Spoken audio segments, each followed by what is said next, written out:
அனைவருக்கும் இனிய தீபாவளி நல்வாழ்த்துக்கள். என்னம்மா நடந்துன்னு இருக்கிறீங்கன்னு கேட்டிங்கன்னா, இன்னொரு 8 கிலோ கூட்டிகிட்டுனா போதும் 100 கிலோ அடிச்சிருவேன். பாவம் என் பொண்ணு எனக்காக 10 மணி வரையும் வாக்கிங் பண்ணிட்டு இருந்தாம்மா. கால் வலிக்குதாம்மா நானும் வரேன்னு சொல்லிட்டு மறுநாள் காலையில் தீபாவளியே பிறந்தாச்சு.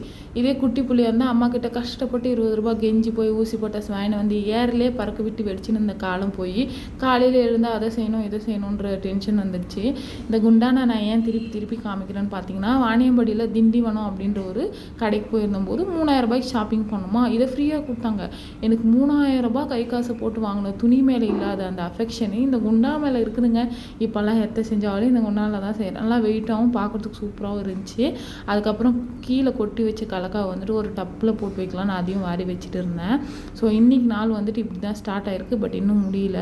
அப்புறம் பாப்பாவுக்கு வந்து மீஷோவில் ஒரு சில ட்ரெஸ் எல்லாம் ஆர்டர் பண்ணியிருந்தேன். அவளுக்கு அதை போட்டு அழகு பார்த்துட்டு இருந்தேன். இதெல்லாம் ஊருக்கு போனப்போ எடுத்த கிளிப்ஸ். வாணியம்பாடி அம்பலூர் பாலாற்றில் வந்துட்டு தண்ணி வந்துச்சா, ஸோ பாப்பாவை கூட்டிகிட்டு போயிட்டு காமிச்சிட்டு வந்தது தான் இதெல்லாம்.